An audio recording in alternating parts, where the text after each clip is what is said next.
welcome to Northside Now. This is the podcast where we take you on a tour through all of the ministries and the latest happenings around Northside Church to keep you better connected with your church family. My name is Patrick, and with me as always are my co-hosts, Glenn Miller and Kevin Bryant. Hey guys. Hey Patrick. We have a somewhat special episode for everyone today. We're going to go way back in time, all the way back to the year 2022. In the Wayback Machine. In the way back machine to the distant past of 2022. And we are going to revisit an episode that we aired last year called, it was episode 64, Journey Through Holy Week. We're going to kind of replay that episode for you all today. It's a really cool episode where we kind of walk through Holy Week. And so we felt like this was appropriate and relevant to re-air at this point. So y'all have anything you want to say about that? It's a good episode. It is. Probably one of the ones we did the most research for. That's true. Well, let's just jump right into it. I promise that will be a little more eloquent than our opening here. So, and here we go.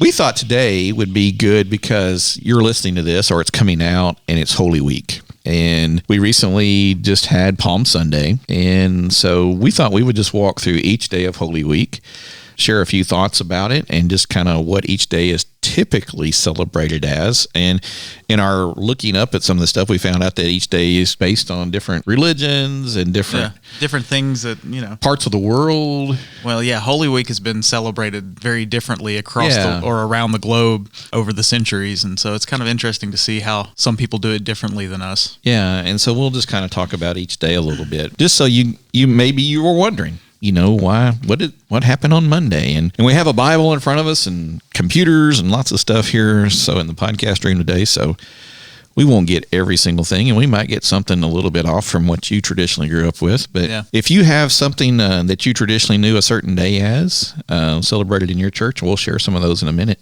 But if you have something that maybe we didn't hit, let us know. We want to hear from you. So give us a holler or a shout out.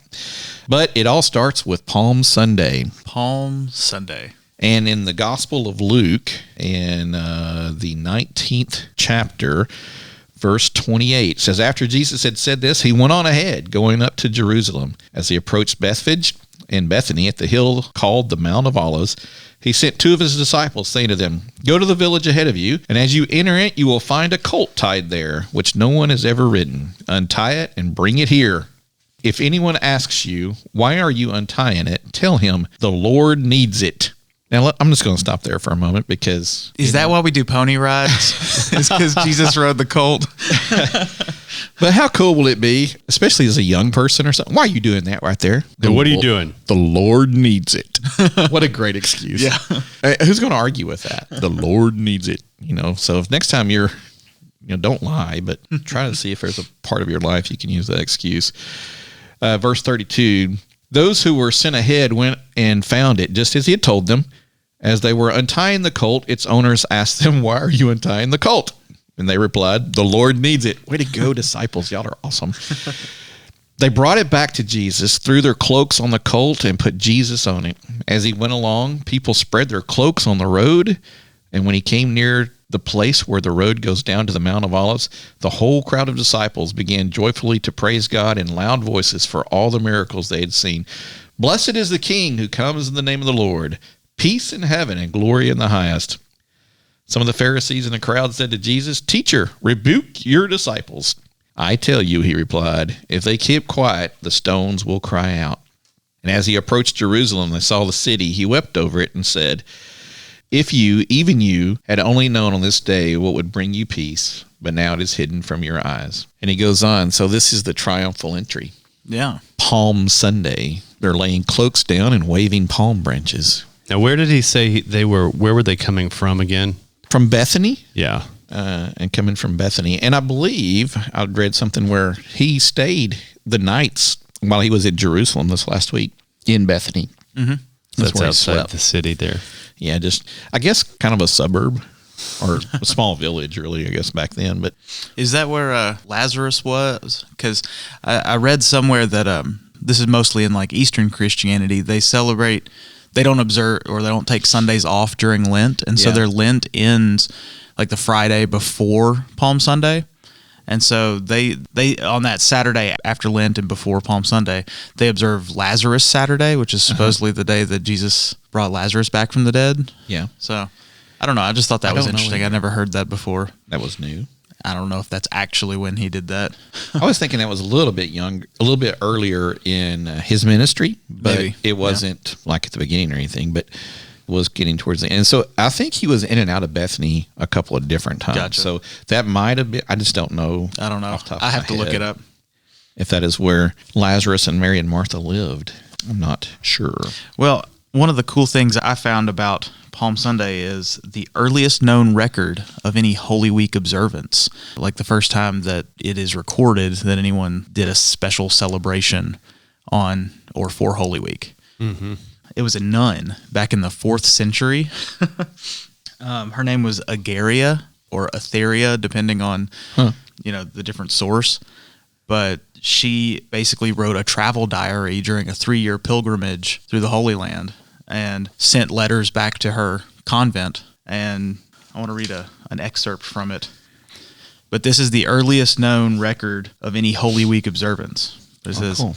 As the 11th hour approaches, the passage from the gospel is read, where the children, carrying branches and palms, met the Lord, saying, Blessed is he that cometh in the name of the Lord. And the bishop immediately rises, and all the people with him, and they all go on foot from the top of the Mount of Olives, all the people going before him with hymns and antiphons, answering one to another, Blessed is he that cometh in the name of the Lord. And all the children in the neighborhood, even those who are too young to walk, are carried by their parents on their shoulders, all of them bearing branches, some of palms and some of olives, and thus the bishop is escorted in the same manner as the Lord was of old. But I thought that was kind of cool. Yeah. That was the first record of that. But it was kind of lost for a long time. And then in the 1880s, somebody found these letters in this diary, and it kind of came out about this observance, this being the first record. But I don't think it was really until the mid-20th century that we started waving palms in churches again. Yeah. I don't know. It's just kind of a little interesting bit of history. Yes, very much so. Now, that's on Sunday in the beginning of the week. So now there is a little bit of when did this actually happen, what day, or did this happen in a day? And now we just recognize on Monday and Tuesday these things. And so the next thing is typically on Monday, we recognize the clearing out of the temple. And now I have a great idea. We don't really do anything at the church to observe Holy Monday or whatever, or the Monday of Holy Week. I think we need to start clearing the temple and just having a big cleaning day at the church. And everybody comes and helps clean the church. Just think about it. Just I think like about it. it. Get back to me. We got a year. So Yeah. I mean, yeah, that would be cool. in observance of Jesus cleaning out the temple, we clean out our church, And in my Bible, in Luke, in the chapter here, verse 45, the title there says that he clears out the temple again. Oh. So this is the second time he has come to the temple and done some housekeeping. And it says, then he entered the temple area and began driving out those who were selling. It is written, he said to them, my house will be a house of prayer, but you have made it a den of robbers. And we've mostly all heard that story, at different times growing up. And, we see where Jesus does get angry. And that makes me feel good because as we're recording this, it's Masters Week. So golf. And there's nothing on the planet makes me angrier than my golf game. So I get it. So that's typically on Monday. And like Patrick said, that's not something that we don't have a special service for that. Could you imagine that? That could be a fun service, though. Throwing tables around, busting out the whips. Like, let's go. Typically, it's celebrated on Monday, where Jesus clears out the temple, and reading there a while ago from Luke. Now, Tuesday is another one of these days that's kind of the same thing. And what we have too is that Tuesday typically or often is Jesus goes to the Mount of Olives. And in some places too, it says that the leaders, the Pharisees, Sadducees, and these folks are questioning him during this time, and he is teaching them with parables and things. So there seems to be some teaching, some interaction with some of the leaders of the area during this time. I'm sure this is just getting them fired up even more. They are feeling more and more threatened. Now, Kevin is over here on his Google Earth, and these aren't far apart places, are they? Not at all. I mean, I think that it wouldn't even be a long walk. I'm trying to find the distance here, but I mean, it's from the Bethphage area, or where it sounds like, because they were maybe staying with Mary, Martha, and Lazarus in this area. You can definitely see the temple from there. The city of David's in the south. So this is over, if I have my directions correct, I think this is over in the east, just right outside the temple area. And so it's an easy walk from place to place to place. And it would have been within kind of the day's events that you might do that anyway. And I remember the story of, I think this was maybe Monday, where Jesus cursed the fig tree. Remember that? Which is an odd little story. Yeah. I was going to bring that up because I always find that interesting. Like, why did he curse the fig tree instead of just, heal the fig tree? Yeah. Yeah. And, Monday, I guess, is that why Mondays are always just a bad part? It was bad for Jesus. So Jesus had a bad Monday? It was just that day. He just wanted some figs. Yeah, so on the surface, it seems, wow, that seems really petty. Of course, there really wasn't anything Jesus did that wasn't layered with meaning. Yeah, this is from Mark 11. It says, "The next day, as they were leaving Bethany, Jesus was hungry. Seeing in the distance a fig tree and leaf, he went to find out if it had any fruit. When he reached it, he found nothing but leaves, because it was not the season for figs. Then he said to the tree, 'May no one ever eat fruit from you again.' And his disciples heard him say it." That's the whole bit. So was that like him saying, "Oh, forget you"? Yeah, basically. It's like he walked up and tried to get some figs and cursed the fig tree instead. Well, Tuesday wasn't much better, because in Matthew 23:24 through 33, he says, "Blind guides, you are the whitewashed tombs, beautiful on the outside but filled on the inside with dead people's bones and all sorts of impurity. Outwardly, you look like righteous people, but inwardly, your hearts are filled with hypocrisy and lawlessness. Snakes, sons of vipers, how will you escape the judgment of hell?" Yeah, and he was talking to the temple leaders, right? Yeah, Again. yeah, he's talking to the leaders here. And so, it's just like, all right, you're just making great friends coming into town. Yeah, they're not happy. And, I've always wondered how, of course, that's kind of a scary question. What it'd be like to be in the mind of Christ, but obviously knew what was going to happen, or knew the possibilities. Maybe, he's fully human, but also divine. So how much did he know? Like, could he predict the future and could see this is what was going to happen? And in order to fulfill the plan, he had to do this thing and that thing, or did it just kind of evolve as the day went? I'm just, me being sort of a concrete thinker, I get curious about that kind of stuff. Ultimately, it's not that important. That's not the point. But I think about those things sometimes. Like, okay, so if it wasn't the season of figs, Patrick, why would he want to see a fig? Well, I mean, later on, he has a little bit of a teaching moment about it. Well, sure. And that's what I'm saying is he knew it wasn't time for figs. Yeah, or was it kind of a last meal thing? Well, it says in the morning, so I'm guessing this probably was on Tuesday. Yeah. But it says in the morning, as they went along, they saw the fig tree withered from the roots. Peter remembered and said to Jesus, "Rabbi, look, the fig tree you cursed has withered." Yes. And then Jesus says, "Have faith in God." Jesus answered, "Truly I tell you, if anyone says to this mountain, 'Go throw yourself into the sea,' and does not doubt in their heart, but believes that what they say will happen, it will be done for them. Therefore I tell you, whatever you ask for in prayer, believe that you have received it, and it will be yours. And when you stand praying, if you hold anything against anyone, forgive them, so that your Father in heaven may forgive you your sins." So he kind of turns it into a teaching moment. Or he knew Peter would need something. Yeah. So the day before, he set up, it's like setting up the gag, setting up the trap or whatever it is. The trap. He cursed the fig tree so that Peter would do this, so he could teach Peter, so that Peter could become this. And it blows my mind the way all of the things in the Bible work together to tell that story. The more I read it, the more I understand that, the more I see that. But it's really fascinating. This week is just like a condensed Reader's Digest, condensed version into jam-packed every single second moment. And even in Luke, during this Monday, Tuesday time, and maybe even over to Wednesday some, the titles of the beginning of chapter 20 is Jesus tells the parable of the wicked tenants. Religious leaders question Jesus about paying taxes, and he tells parables there. Religious leaders question Jesus about the resurrection. He tells parables there. And then a poor gives all that she has to Jesus. And again, he's questioned by the religious leaders. He's doing a lot of teaching during this time too. And that's one thing that I had a question on too, is we've had the big event of Sunday, right? Yeah.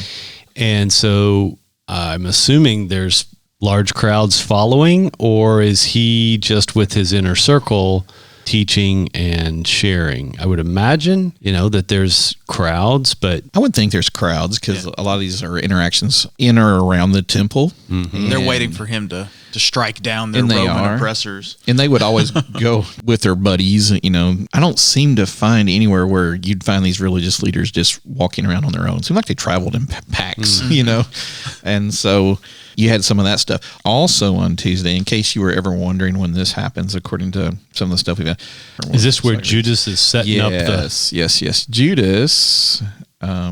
Scripture indicates that this Tuesday was also the day Judas Iscariot negotiated with the Sanhedrin, the rabbinical court of ancient Israel, to betray Jesus. That's Matthew 26:14 through 16. The rabbit court. So, the rabbit court. And that's where the rabbit Easter bunny comes from. No, I'm just kidding. That's where we get it. That is not true. That is not true. Well, and especially as he's talking about prophecy and talking about the destruction of Jerusalem and the end of the age, that's probably catching the ear of the leaders. Mm-hmm. Yeah, it's the Olivet discourse, and that's in Matthew, Mark, Luke, and John, all of those. So Tuesday was a pretty big day. Yeah. Again, a lot of teaching going on, a lot of conversations. Judas begins to make his play. And some people say that the whole Mount of Olives thing happened on Tuesday. We tend to recognize that on Wednesday. Yeah. But the Garden of Gethsemane. So I guess that's a That's segue into Wednesday. A lot of places call Wednesday Holy Wednesday. We around here call it Gethsemane Wednesday.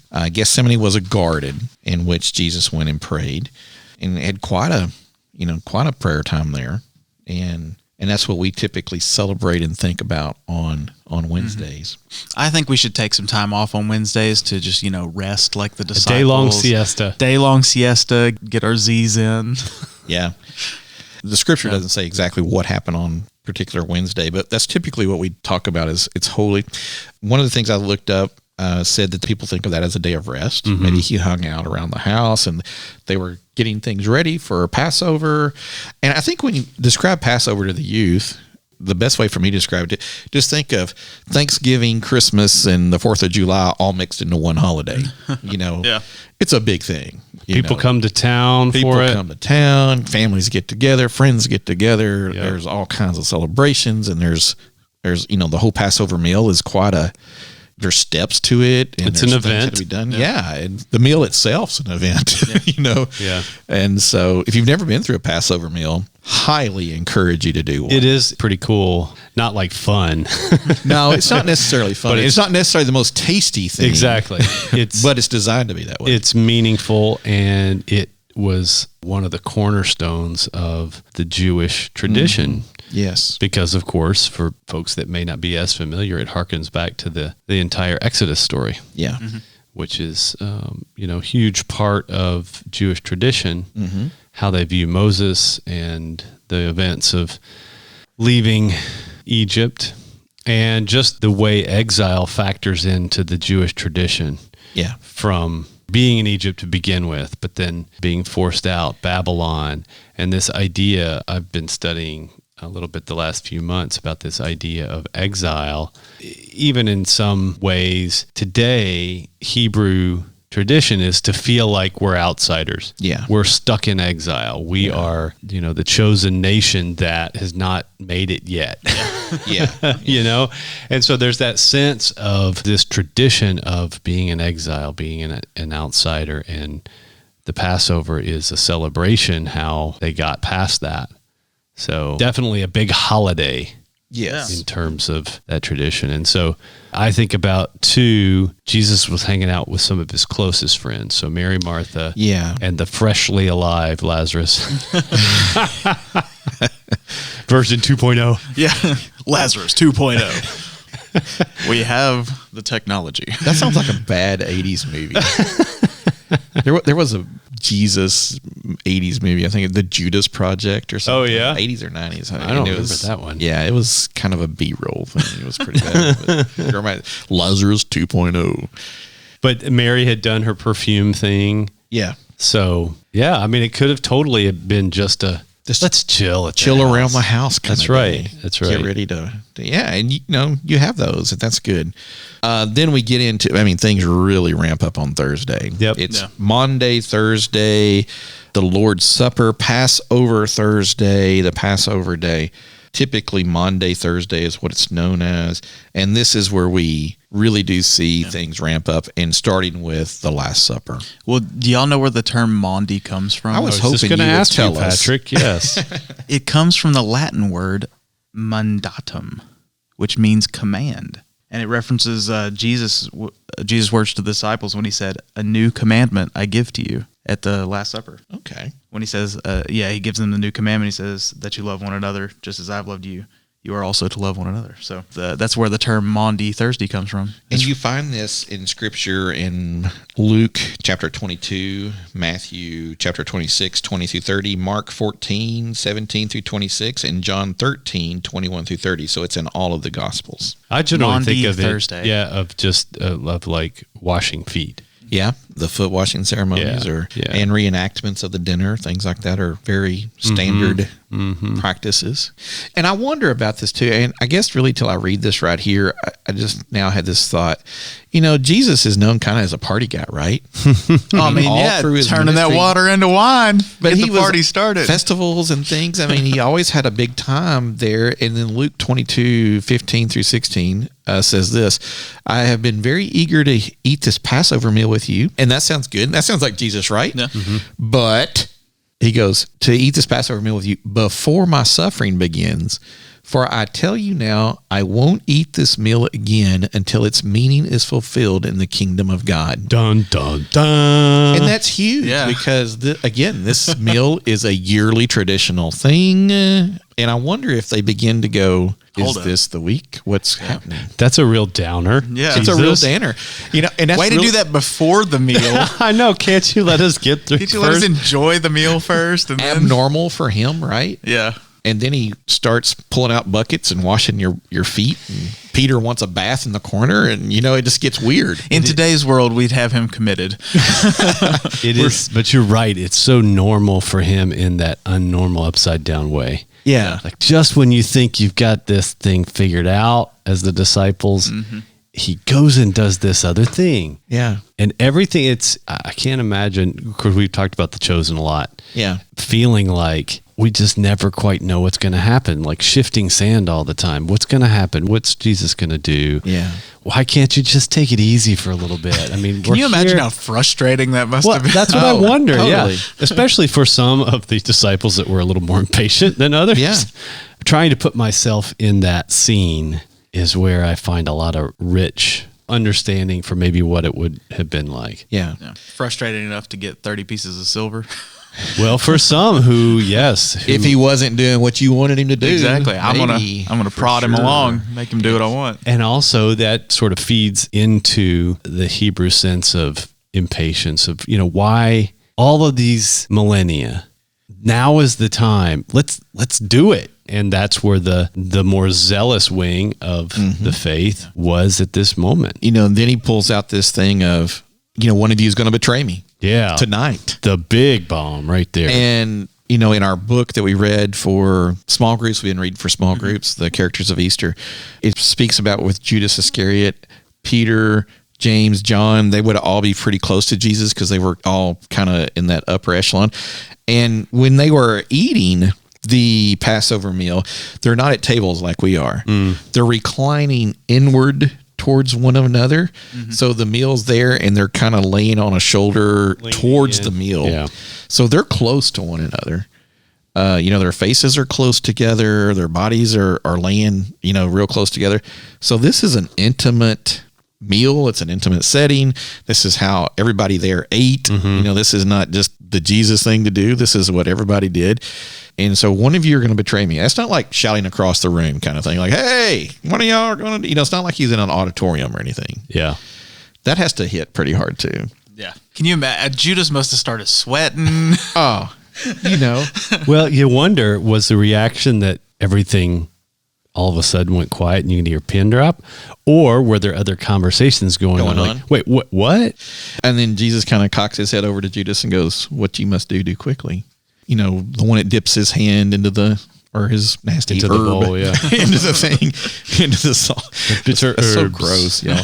And so when he does that, you know, and they just all have to be like, Yeah. you know, and then Peter, surely not I. And he tells Peter, you know, tonight before the sun goes up, before the crow of the rooster, yeah. you're going to deny even knowing me. You're not going to be my BFF anymore. And That has to have their heads all twirling. Yeah. Yeah. And of course, this scene is what we replay for some traditions every service, Yeah. once a month. You know, however many times a congregation will take communion, it harkens back to this moment. And it's our new commandment, right? It's for everybody from this point on. Yeah. Yeah. The new covenant. A new covenant, which I have made with you through my blood. So there was that drama. Yeah. Then they need to go chill out for a bit. And then you go chill out for a bit. Let's go for a walk, y'all. You've done that, right? After Thanksgiving dinner? Yeah, after They I need to walk drop up after I drop the bombshells that I'm going to get killed, and then I'm Well, like, walking off the calories, you know. Let's it's go just- for a stroll tonight. There's a nice moon out. Let's go. You know, and then I'm going to pray. I need to pray over here. And that was normal for Jesus to Right. do that. So he's been doing all this abnormal stuff, and now he's going to go pray. That's normal for them. You know, they're full, you know, all that tryptophan from all that turkey in there and stuff. So Jesus says, I'm going to go a little bit further, and I'm going to pray. And they're like, they're out, you know. The Cowboys lost, the Lions lost, and, you know. Sleeping off might as well go to sleep, you know. sleeping off that pecan pie. Well, and I wondered if it was from all the commotion the last few days and just the Sure. general sense of that, or was it really late? Yeah. I think it was later because Yeah. it talks about how they have to come with torches and stuff. And you got to remember, you know, all that mental stress too is tiring. Mm-hmm. You know, and It's been a busy week. it's been a busy week already. They've seen a lot, and this has been going on for a good while. I think they've known it's getting a little hotter and a little They hotter. can feel it. They can sense feel it. Yeah. Yeah. And that the Passover celebration, holiday, however you want to call it, is not like get up and dance and it's kind of what I think of Christmas in some ways. Yeah. You know, it's really a somber opportunity for Christians.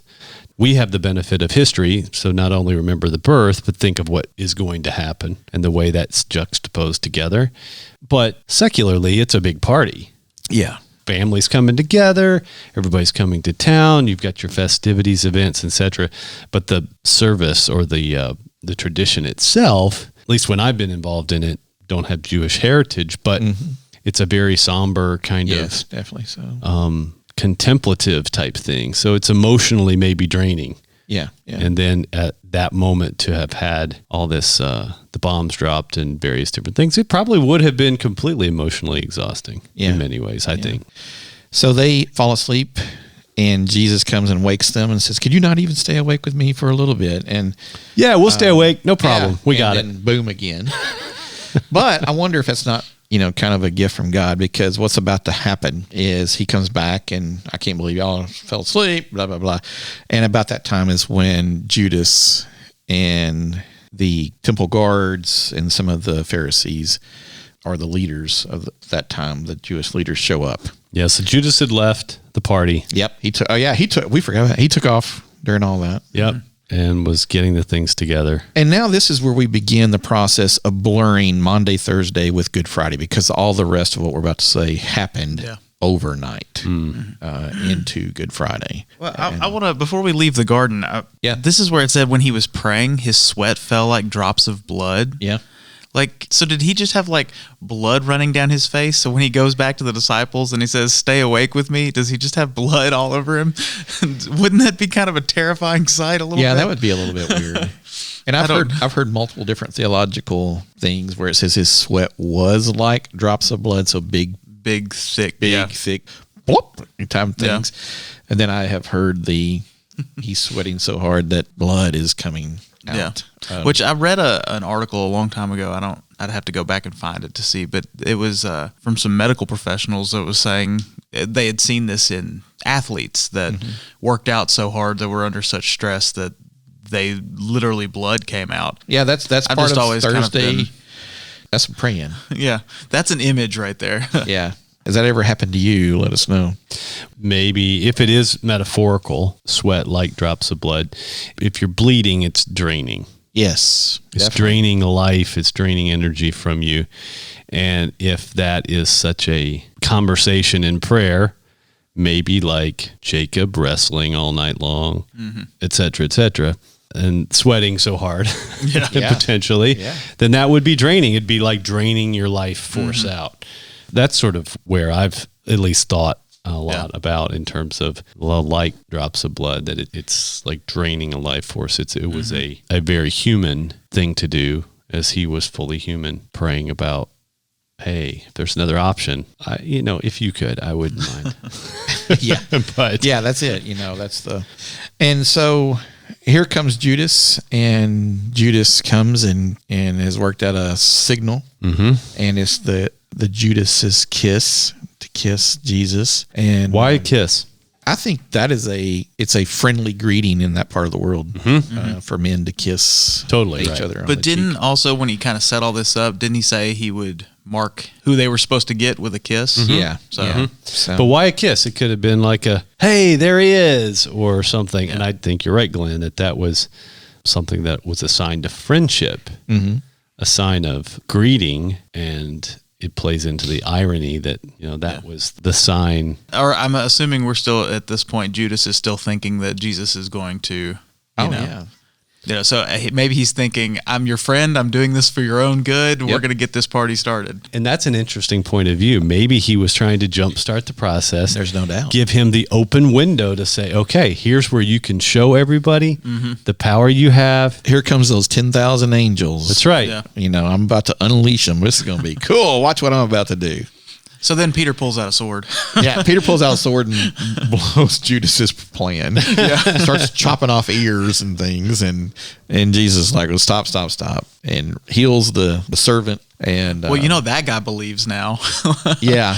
We don't hear much about him anymore, do we? Like, if I got my ear cut off and then somebody just picks it up and puts it back on, like, that's okay, I'm a believer. Like, Oh, yeah. I always wondered about, if you do something and you end up in a book and it's way beyond your life, you're in a history book or something, but that dude, we don't even know his name. We know nothing. Yeah. Other than the fact that he lost an ear for a temporary amount of time. That had to be weird.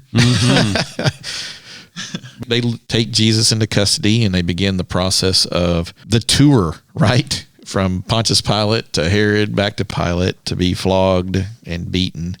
So the people that arrested him, they would be Roman, right? No, the They're arresting, under the guise of the Sanhedrin, because that's the law we're talking about. they were right? Jewish leaders and temple guards. The Romans Temple allowed guards. them to have temple guards. Thank you. They arrested him and took him to Caiaphas's house, actually. So this was a Jewish proceeding at It this was. point. Yeah, for sure. They gave them a little bit of leadway with these Jewish guards, with these temple guards and things like that, to help them rule the people a little bit. So, for instance, I guess it's more than this, of course, right? But it's the neighborhood watch program, right? It's more than that. Citizens arrest. Exactly. Right. It's more than that, but it's a step down from official hardcore law.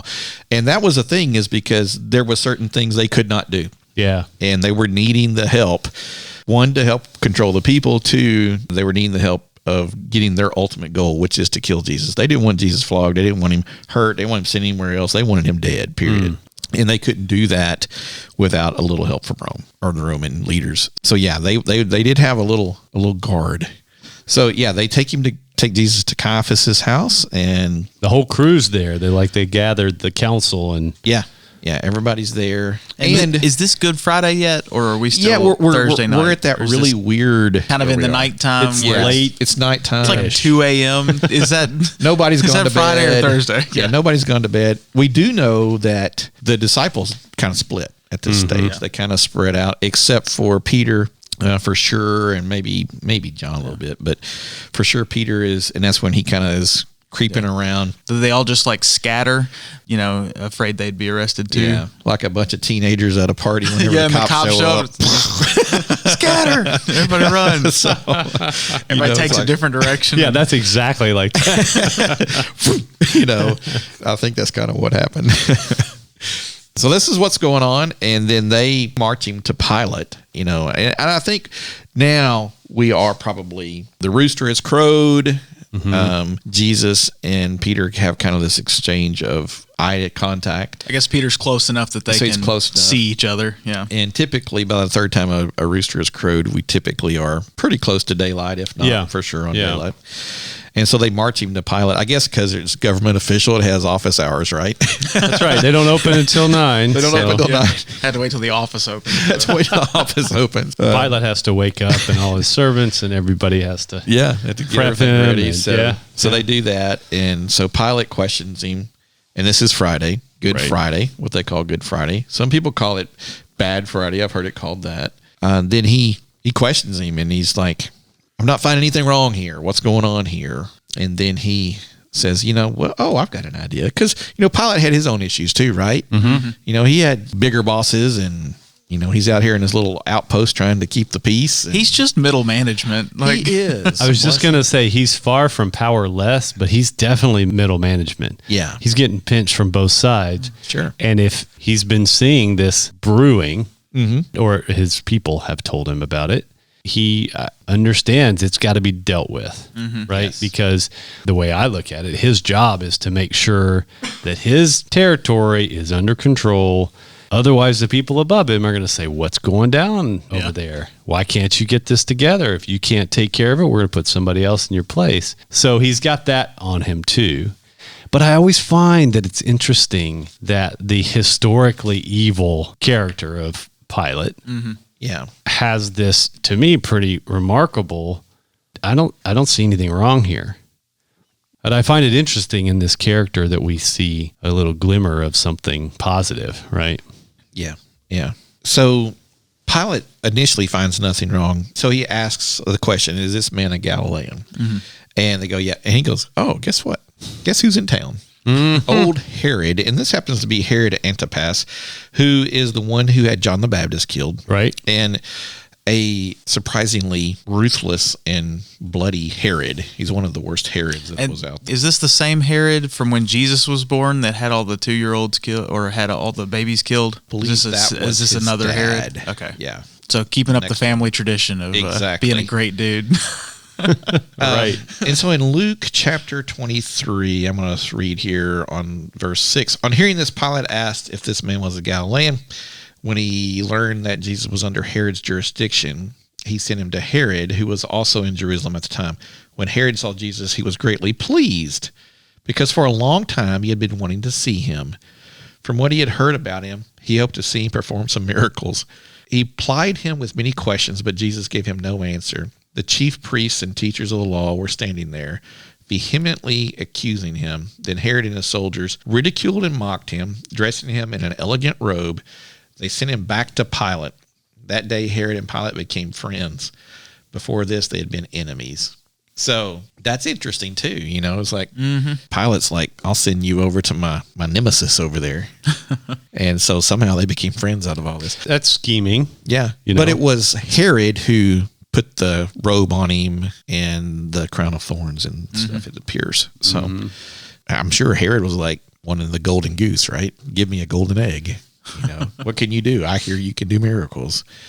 What I find interesting in this is when this is happening, Jesus has been talking, right? Monday and Tuesday, he was teaching and telling parables and praying, all this stuff. And all of a sudden, zoop. Yeah. Kind of quiets down and just lets them do their thing. Lets it unfold. Yeah. And I'm not sure that's driving any disciples. Judas, it drove him literally insane. Right. Yeah. And these others are like, why are you not? And this is now where they're really not getting it. Mm-hmm. So interesting stuff here. This is not out of character ultimately. Yeah. For Jesus. Exactly. It's just another example of the disciples not being able to see past their own, how they would handle the situation, their own humanness. And, Jesus can see the bigger picture. Yeah. And so he is sent back to Pilate, who is not happy, has him flogged. 40 lashes, which usually kills most people. Right. Or at least severely impairs them. And so he gets all that done, and that's pretty horrible. Pilate then is kind of at a point. He's, what do you want me to do? You know, and that's when they start screaming, crucify him, crucify him. Okay, you have a tradition during this time of the year, during the Passover. Again, it's a holiday season. You can pick somebody. So you pick this Barabbas, who's a zealot, he's a terrorist. He's a murderer. He's an assassin. Yeah. He's a horrible human being.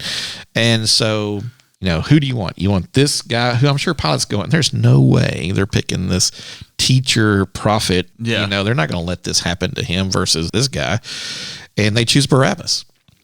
I'm sure the most surprised person there was Barabbas. So have you ever experienced this quick of an emotional turn in a crowd?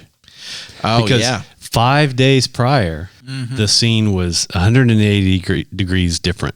Yeah. Now, you obviously will have influencers in the crowd that are whipping up the sentiment for this particular thing. But have you experienced that? No. I haven't either. I mean, not personally. Not unless, not from pure joy, pure woohoo to pure blah. Now, I've seen pure blah happen pretty quickly. Yeah. But I've never seen go from one to the other. I mean, mob mentality is a real thing. It is. We just saw that, a few years ago in this country, you know, Yeah. so we understand that. Right. But that didn't go from super happy to super blah in just a few days. Right. And it's interesting. I remember you remember the shooting out in Las Vegas for the concert? Oh, yeah. That was different. It was an outside force. I mean, I guess it's some ways the same, an outside force totally changing the atmosphere in a split second. Yeah. This, you probably had opportunity for either the Sanhedrin or other folks to plant the seeds of the sentiment. But that goes back to, like 9/11. You know, everybody's living their day, and all of a sudden an airplane hits. True. And that changes everything. This, to me, feels a little more prepared and planned. I don't know. It just feels different, I guess, a little bit than that. I think everybody was excited at first, you know, because they thought he was going to do something. Yeah. And then when he didn't do what they wanted him to do, it feels more like, you know, when a political party makes all these promises during their campaign, and then when they get into office, they don't actually do what they said they were going to do, kind of a thing. They've put all these expectations on what they think Jesus is going to do, and he comes into town, they're all excited for what they want. And then when he doesn't do what they want, they turn on him. He doesn't give me mine, right? Exactly. I think Pastor Kevin said it long ago. His sermon was like, my cheese. Don't move my cheese. Yeah. So when you don't do the right thing with my cheese, then I'm not a happy mouse. Yeah. And, you know, there would have been all layers of the society there. So you'd have the people that were more politically either active or informed. And then you just have laborers and things that were caught in the crossfire, so to speak, caught up in the moment. And I just try to imagine being there, I think is really hard, because if I weren't even clued into, I kind of heard about this Jesus guy, but I didn't really know him. And finding myself in that area, hearing the commotion, going to check it out, what's happening. You know, would I join into the chants of what everybody else was doing? Yeah, they didn't have cable TV. There wasn't much else going on. The word on the street, they had, you know. I can't remember what movie it was. It's one of the older Jesus movies. And Barabbas is asking kind of this question after he's released, right? And I can't remember. I want to say it was a Roman guard or something and said, you know, what's happening? How did this happen? Or whatever. He said, your people screamed louder or something like that. And I don't know, that always stuck with me a little bit. It's just, I kind of feel like, you know, maybe that's how it was seen, is there was more Barabbas supporters. But it also says somewhere in Scripture, I could probably keep looking here and find it, where the leaders, the Pharisees, and them were whipping up the crowd into a frenzy. And they were getting them to, you know, the whole, like you see an athlete do, pump up the crowd, you know. Yeah. Barabbas, we want Barabbas. And so, I just had this mental image of Pharisees, like cheerleaders at a game, doing their chants, like getting the crowd. Give us a B. Give us an A. Hilarious. 2 bits, 4 bits. Oh, my goodness. That is great. That'd be a really great meme or something. Yeah, there you go. There, I'll work on that. For Good Friday. But I mean, I was reading something here though. This happened very quickly. Yeah. Because it happens before the 3rd hour. That's like 9:00 in the morning. Yeah. So this is going pretty quickly. So it happened like wildfire. It seems like putting him on a cross happened pretty quickly. I mean, so they There was no, okay, you're going to, next Tuesday, we're going to hang you. Right. No, it's here, grab this piece of wood. We're going up the hill right now. So they were ready. Well, they were probably like, we're already crucifying these other two guys. Let's just put Jesus in with them, not have to, schedule a whole new crucifixion. Just works easier for the books. They had an available cross. Exactly. Yeah. And that the Pharisees and them, Caiaphas and the boys, had to be getting antsy because guess what's coming? The Sabbath is tomorrow. And they know they can't do anything on the Sabbath, and they don't want to be out there managing this on the Sabbath because it would be against their law-abiding selves. So they want this done quickly. Get it done. So a lot of people may have heard about the Stations of the Cross and things that when Jesus gets the cross, and then there's 7 different stops that are typically recognized, and so those, and he gets up to the hill eventually. And he's pretty well done at this point. And my sense has always been in the past that this was a long journey, but it's not really that far. Yeah, it's not super long. But with crowded streets, the way the streets were, negotiating turns and corners, all that kind of stuff. It probably felt like a lot longer, especially after you've been flogged and you're carrying You've across. Been beat to nearly death. You've been up for over 24 hours. You had that big prayer time. I feel like any of it would have felt like a long. Yeah, well, and the flogging did kill most or a lot of people. Yeah. So the fact that he was still physically the fact that he alive. was even able, I've actually, when I speak to athletes and stuff, I was talking about, you want to talk about an athletic human being, had to be Jesus, because the fact that he could keep going and carry the cross for any length of that time is an absolute miracle. I mean, seriously.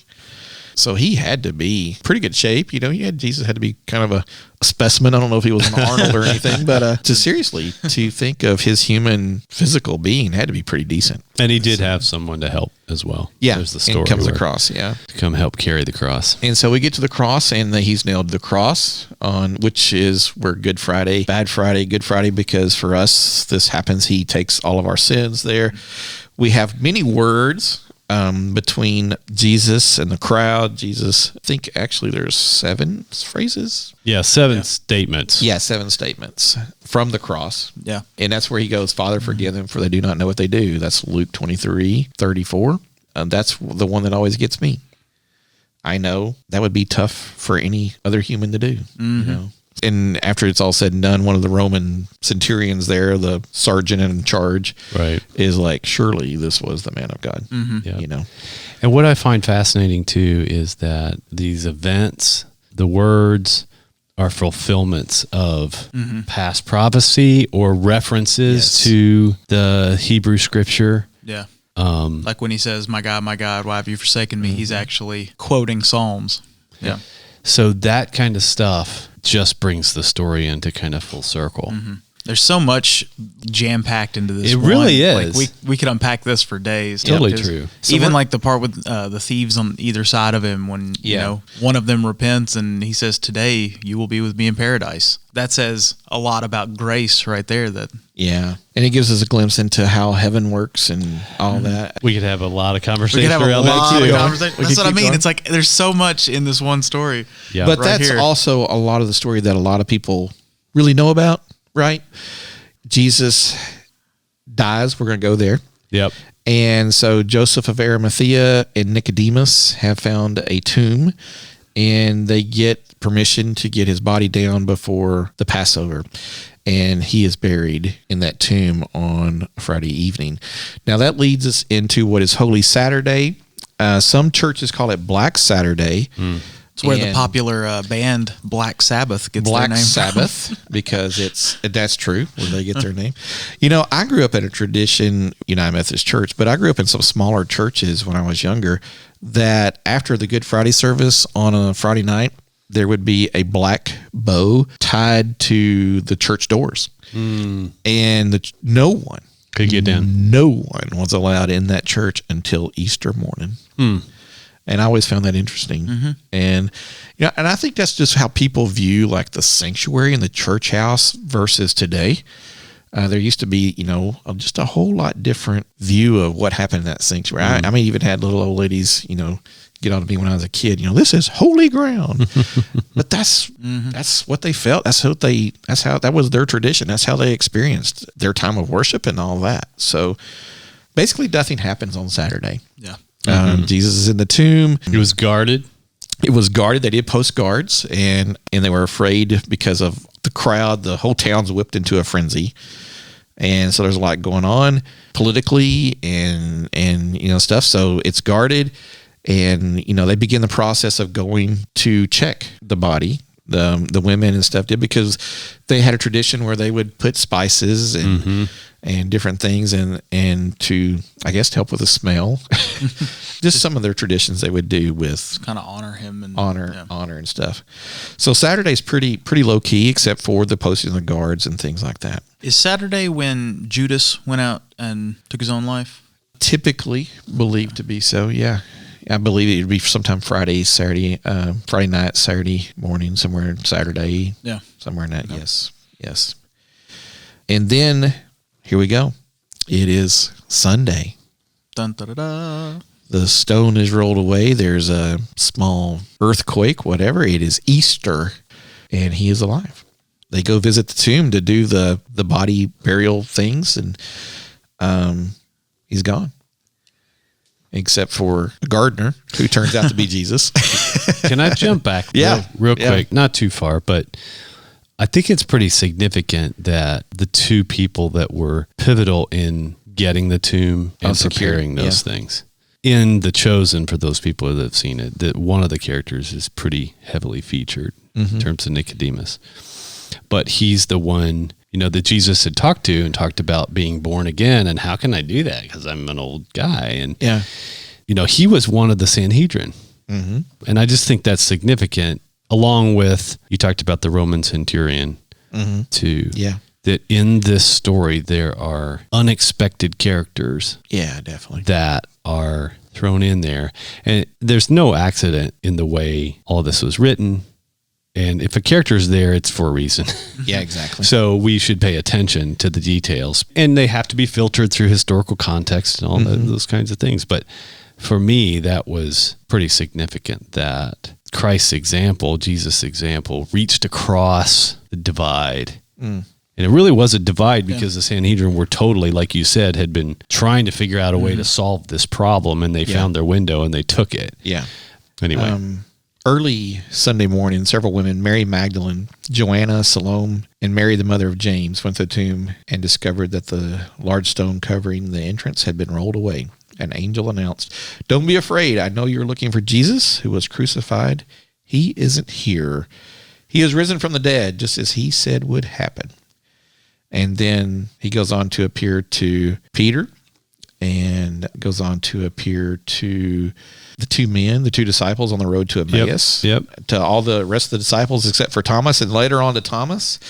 And then I believe it's 40 days after the resurrection, he is still, until he ascends into heaven in the great cloud and go into all nations and baptize them. This is our great commission. The Great Commission, yeah. That's something that Jesus does that I don't think gets talked about enough, is his ability to, like, I don't know, is it like a Jedi mind trick, or is like some sort of a shapeshifter ability where he can like appear different until he's ready to reveal himself, like he does at the tomb, and he does it on the road to Emmaus. And, it's like they walk the whole way and don't realize it's him until right before he disappears. And there's some interesting stuff going on there. But he didn't do that until after he died. Yeah. And it's important to realize that, certain things, like he even told Mary, "Don't grab a hold of me because I've not yet ascended to my Father." Mm-hmm.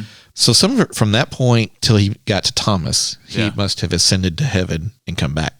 So I don't know if he's like back and forth. Well, because he said, stage. "Don't touch me because I haven't ascended yet." But then he tells Thomas to touch him, to touch feel me all the you wounds, want to, and then all of you touch me if you want to. It's confusing. So he had to know. He had to have been going back and forth at that point. So he must have just been fresh out of the grave whenever she thought she was talking to a gardener and he called her by name, and then went on to heaven and then came right straight back. Had to have happened that way. There's no other way. There's no other way. The layover. There's no other way to describe that. So I think he has the ability to come and go as he wishes. I mean, he's God. He can do whatever he wants. Exactly. And so that's when we have a true fulfilling of the Trinity, right? Yeah. So I don't know. That is the Holy Week experience right there. I hope you enjoyed that. We kind of walked through it a little bit, but people always ask us a ton of questions about Holy Week and things, and Now it's on the podcast, and you can come check it back out anytime you want to. Yeah.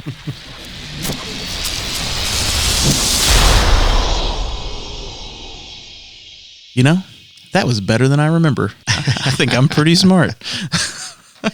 I did re-listen to this before we aired it again, and it was actually really good to go back and walk through each day, because Holy Week does mean a lot to us as Christ followers, and it's an important thing. And so just to get back in touch with that during this week was good. Yeah. What I appreciate is a different perspective on the week, because whether I like to admit it or not, I've experienced so many Easters in my life. And sometimes, depending on which phase of life I'm in a valley or a mountain, it just feels like the same old thing. And I love it when I get a different perspective, or hear someone else talk, or read something else that gives me just a little bit of a nugget of something to think about.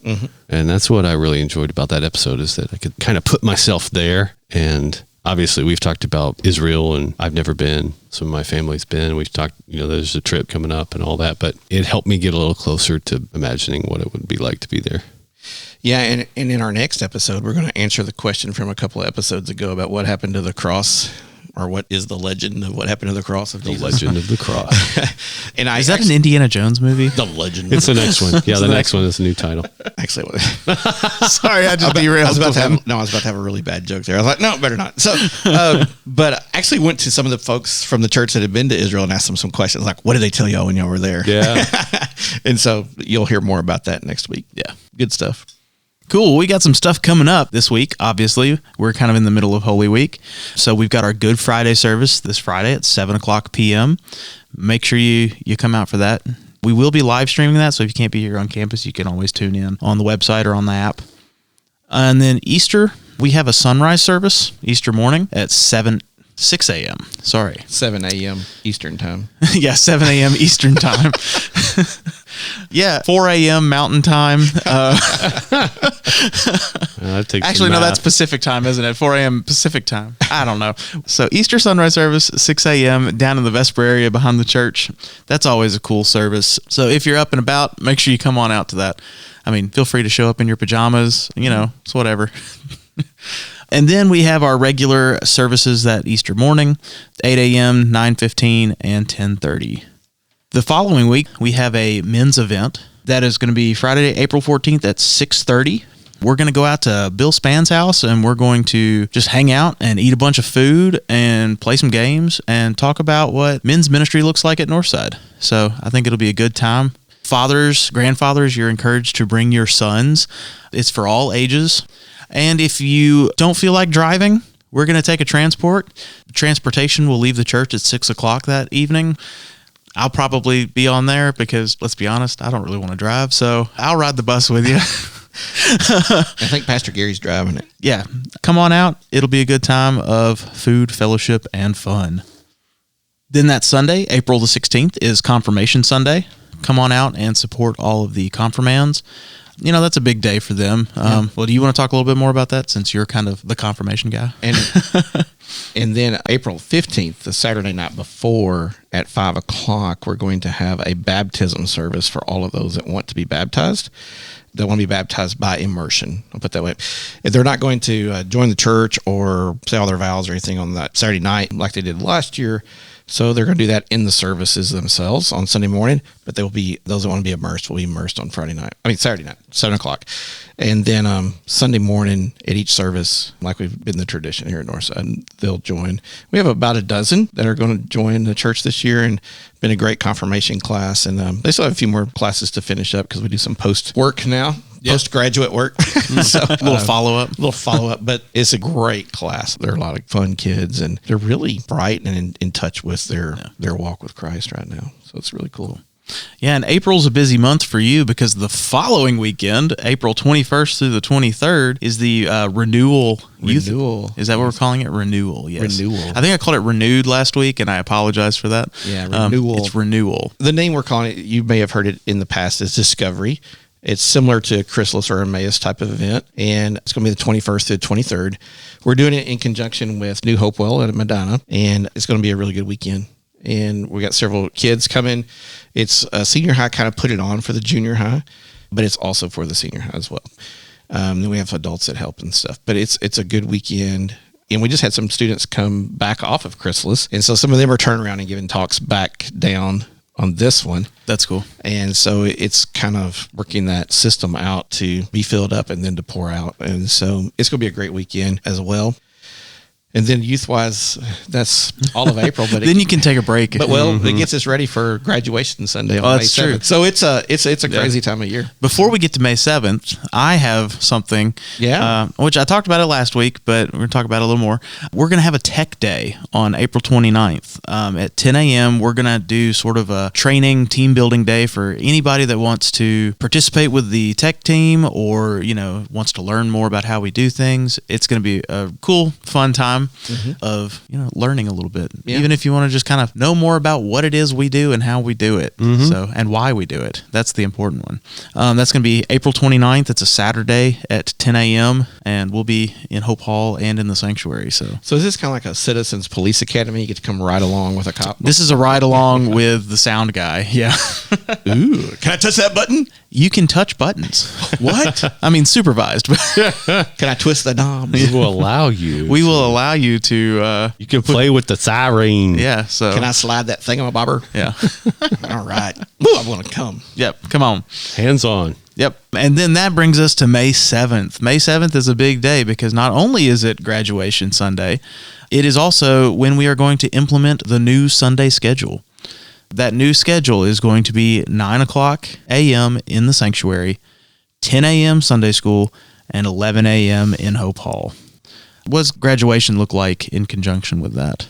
We're not going to have an evening banquet, but we're going to have a morning breakfast for the families. And then we're going to have tables set out in the areas where everybody from both services can slide by them and see our graduates and say hi to them. Drop them off a gift if they want to, pat them on the head, all that good stuff. So say, wow, you've grown so much. So, but yeah, just to celebrate our high school graduates, our seniors that are graduating this year, and just, really celebrate them in this big accomplishment. Yeah. They've had a whale of a few years education career up to this point. So hopefully it'll get a little bit smoother from here on out. Yeah. And then that evening we're going to have a church potluck. Yeah. Woo-woo.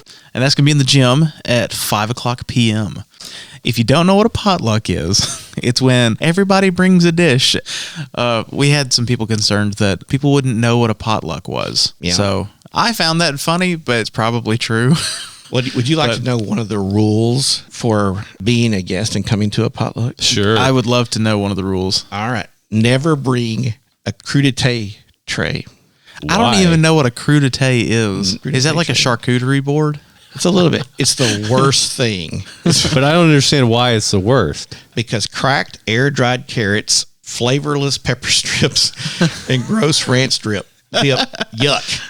If you're going store-bought, bring cured meats and cheese or pick up a great nut mix. I agree. I can agree with that, yeah. Because when you see those, the carrots are turning white, they've been sitting out there and they're all, that's not appetizing. But the thing is, they sell those packages now. All you have to do is open them up and put them on a tray. Yeah. All right. Would you like a positive thing this is a positive thing to do. Okay. Go veg. Okay. Go veg. Potluck people tend to bring heavy, meaty dishes like chili casseroles and baked pastas. That's true. And that's fine. They're easy. They're crowd pleasing and transportable, which is it's key for a potluck. Yeah.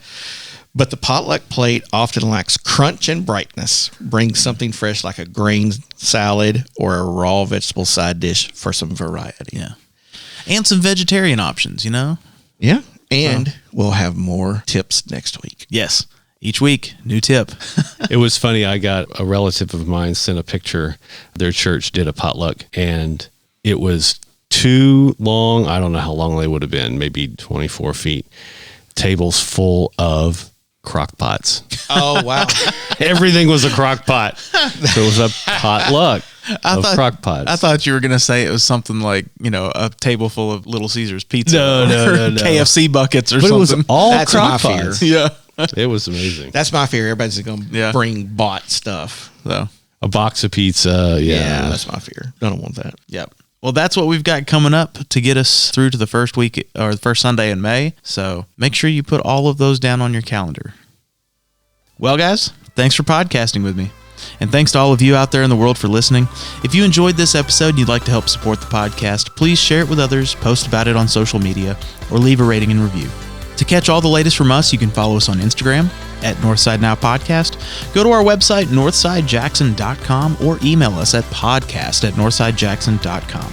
We hope to hear from you soon. Once again, this is Patrick. This is Glenn. I'm Kevin. And that's what's happening at Northside Now. Bye-bye.